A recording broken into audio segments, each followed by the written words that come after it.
Dan kita kembali lagi. Halo tim Sambat, kembali lagi dan gua Andromeda 2K.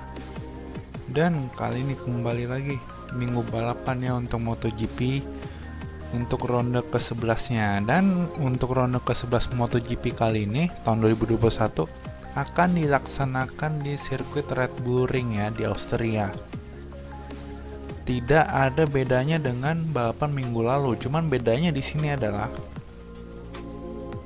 balapan minggu ini tuh akan membawa nama negara Austria itu sendiri, karena sebelumnya di sirkuit yang sama mereka membawa nama Styria. Styria itu adalah daerah tempat Red Bull Ring itu berada ya, daerah pegunungan Styria.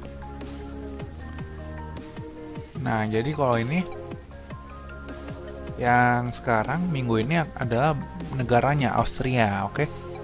Jadi ini balapan back to back ya, karena alasannya itu karena sekarang masih pandemi COVID-19, jadi agak susah buat traveling ya. Buat traveling terus nentuin sirkuitnya pun agak susah karena ada beberapa negara yang nolak juga untuk ngadain balapan karena kondisinya masih parah akibat pandemi ya. Makanya lah sirkuit ini kembali lagi ya back to back. Sama seperti balapan di Qatar ya. Jadi ada Qatar GP sama Doha GP. Nah, ini juga ada. Jadi ada Styrian dan Austrian GP, oke. Sirkuitnya ya otomatis sama lah ya.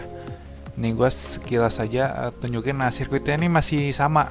Yang gue tunjukin seperti yang minggu lalu. Ini sirkuitnya Formula One punya. Tapi intinya sama aja sih ya sirkuitnya.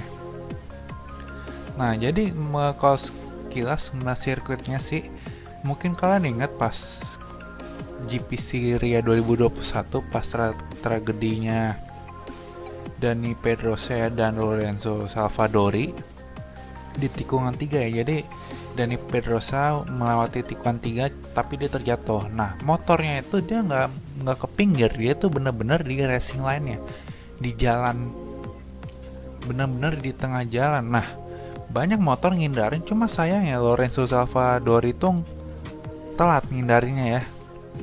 Alhasil dia nabrak dan tangki bensin yang milik Dani Pedrosa itu pecah, yang menyebabkan api, jadi kebakar tuh ya motornya sama jalanannya pula. Nah, alhasil bendera merah waktu itu ya, dan jadinya balapan ditunda. Berapa lama ya, kurang lebih 30 menit ada kali ya, karena pembersihan jalannya agak lama, soalnya harus dibersihin pakai air dulu kan, itu minyak oli, jadi agak lama. Namun akhirnya balapan tetap berlanjut. Dani Pedrosa tetap masih bisa balapan karena dia punya spek ya motor pengganti, sedangkan untuk Lorenzo Salvadori dia nggak ikut balapan karena cedera ya. Bahkan minggu ini dia tidak akan balapan juga karena masih cedera. Oke, lanjut. Jadi ini ya sekilas sirkuitnya seperti apa. Gua tidak perlu menjelaskan karena udah pada paham juga ya. Kalau ingin lebih paham lagi, tonton aja preview GP Styria MotoGP ataupun previewnya Formula One, karena gue juga jelasin kok sirkuitnya. Oke, ini dia sirkuit Red Bull Ring ya. Nah, ngomongin Red Bull Ring,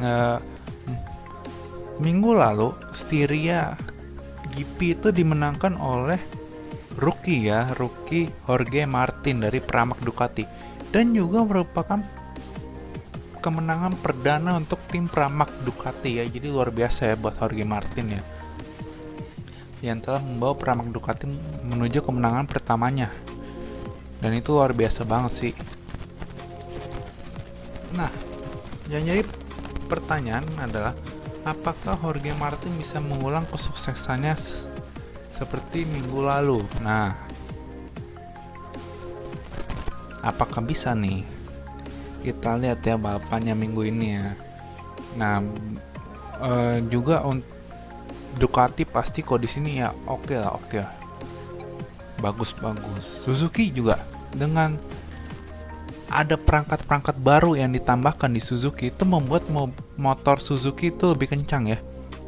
Contohnya aja Mir itu berhasil finish di posisi kedua ya. Dan itu menurut gue itu perkembangan yang luar biasa ya buat Suzuki ya, karena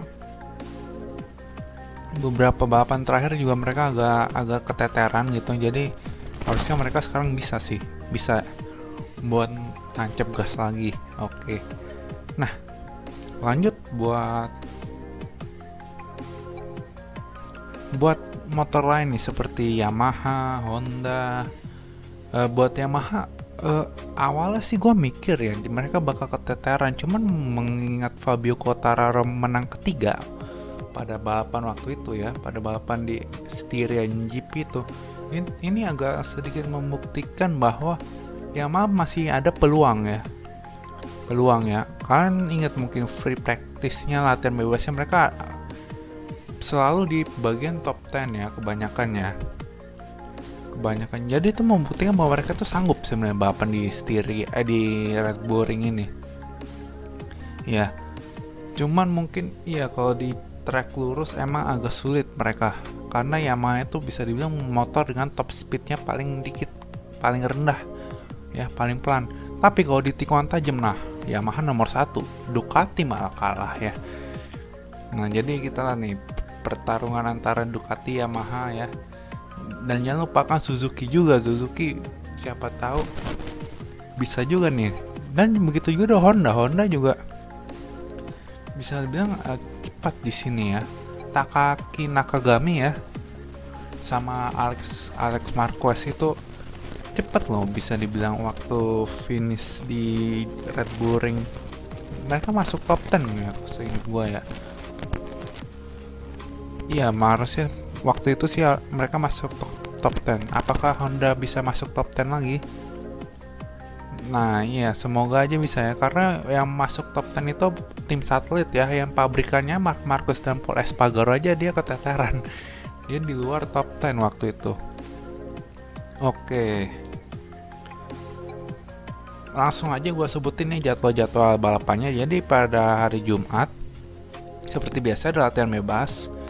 Latihan bebasnya pukul 14.55 sampai 15.40 FP1 ya, waktu Indonesia Barat, semua dalam waktu Indonesia Barat. Itu untuk MotoGP. Dan untuk FP2 nya, latihan bebas keduanya itu pukul 19.10 sampai 19.55. Hari Sabtunya ada FP3 ya untuk MotoGP 14.55 sampai 15.40. Kemudian Q1 Q2 nya 19.10 sampai 19.50, itu udah digabung semua ya, Q1 Q2 nya ya. Kemudian pada balapannya pada hari Minggu ya, Minggu itu pukul 19.00. Nah, untuk balapan kali ini akan ada Moto E ya, motor elektrik. Jadi jangan lupa juga Moto E itu setelah MotoGP balapannya ya. Jadi jangan lupa nonton balapan MotoGP ya, tanggal 15 Agustus 2021 di sirkuit Red Bull Ring lagi di Austria. Sambil jangan lupa juga, sambil menunggu MotoGP akan ada Moto3, Moto2, dan Moto E. Moto E itu lebih tepatnya sih setelah MotoGP ya. Jadi setelah nonton MotoGP jangan kemana-mana dulu, nonton aja Moto E ya. Motor elektrik seru kok, seru. Bisa dibilang salah satu balapan yang seru juga Moto E ini ya. Oke, jadi itu jadwalnya. Jadi dengan trek yang memiliki panjang 4,3 km dan 10 tikungan doang, apakah Jorge Martin bisa kembali menang, Ducati kembali di atas, atau mungkin gue pengen lihat banget KTM comeback sih. KTM comeback ya, karena KTM tahun lalu itu mereka kencang loh di sini, cuma kenapa tahun ini mereka agak melempem di sirkuit Red Bull Ring ya, di Styria. Tapi semoga aja di pas GP Austrianya mereka lebih terlihat gitu, lebih kenceng ya. Semoga aja bakal ada upgradean baru nih buat KTM nih. Gue berharap, karena KTM kan tuan rumah nih di sini nih ya, di Austria. Jadi semoga aja mereka bisa mendapatkan hasil yang memuaskan. Oke. Jadi terima kasih tim Sambat yang udah menonton Sambat Podcast buat kali ini. Jangan lupa like, comment, subscribe dan jangan lupa nonton 15 Agustus 2021. MotoGP ya. Oke, jangan lupa like, comment, dan subscribe. Enjoy ya, yang paling penting. Oke, terima kasih, sampai ketemu di Sambat Podcast berikutnya. Dadah.